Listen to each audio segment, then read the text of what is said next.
Is packaging food storage for long-term storage too much of a hassle? We've got another solution for you.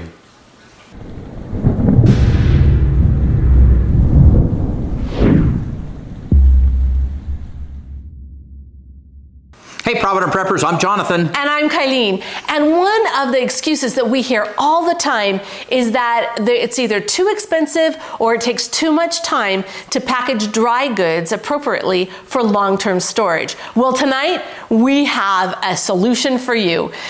These are Wallaby bags.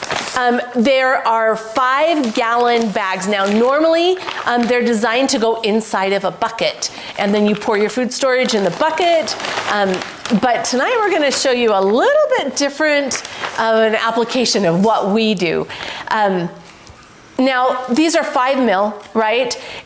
When you're looking at long-term storage, 5 mil and 7 mil work great. Don't use anything thinner than that. The mil talks about how thick the Mylar is. This is a huge investment, right? When you're buying this food and putting it away and you really want it to be good when you open it and when you need it most. And so make sure that you invest in a high quality bag like the Wallaby ones. One of the other things that I love about Wallaby bags is that this is the oxygen absorber that is appropriately sized. It's a 2500 cc oxygen absorber, and that's perfect for this bag. And it's individually wrapped, so you don't have to worry about opening them and saving them and making sure that they're good when you go to use it, because you know you're gonna open this as soon as you're ready.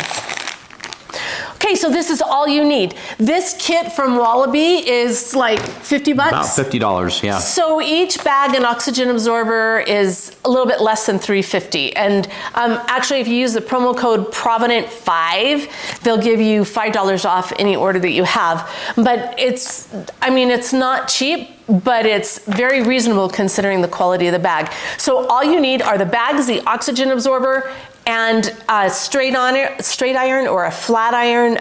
You can even use a household iron, but you know, the flat irons are much easier. So the first thing we're gonna do is we're going to put the flour inside this Mylar bag. And it really is easier with 2 people. Now this is a Costco trip, right? You could go to Sam's Club, you could go to Winco, any place that sells bulk items. And see how slick that is? You're just gonna slide it in there. And then, we're going to just take, it's right there. We're gonna take this knife and I'm just gonna cut a little hole in there.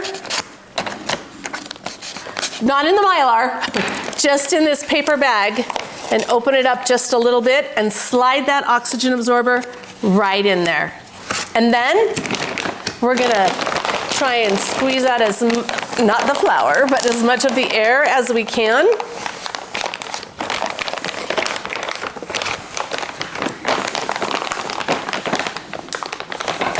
And we're gonna seal it up.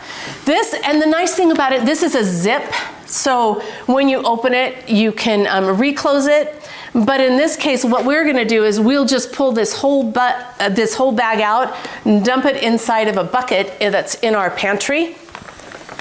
And then, because we're so cost efficient, we're not cheap, we're just, what would you call us? Very frugal. We're very frugal.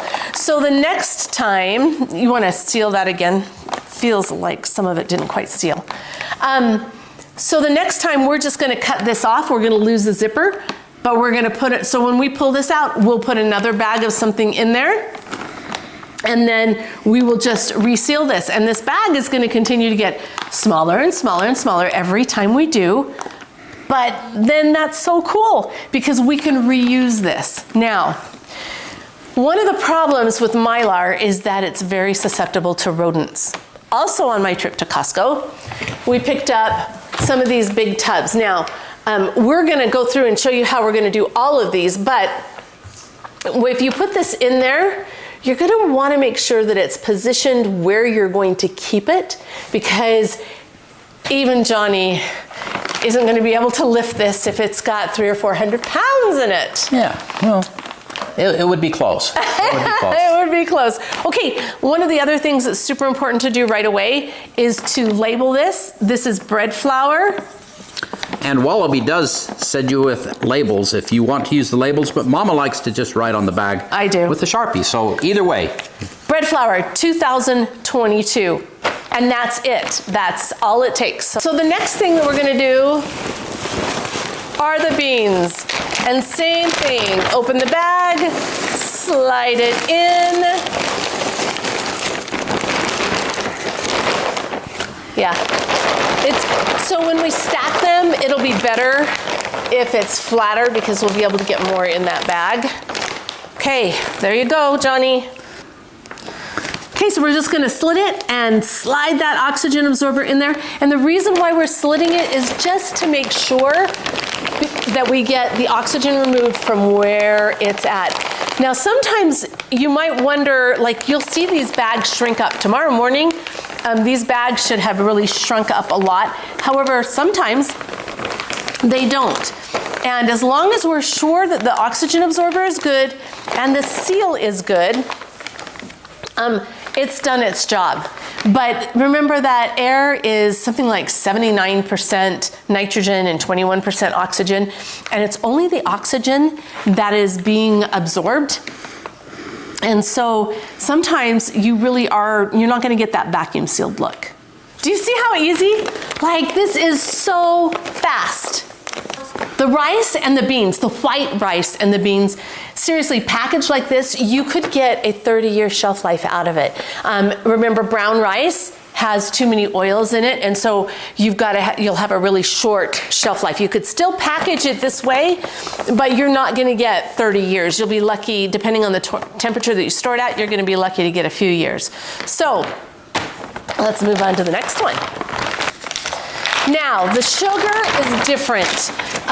We do not use oxygen absorbers in the sugar. The only reason why we're putting it in the Mylar bag is to protect it from the environment.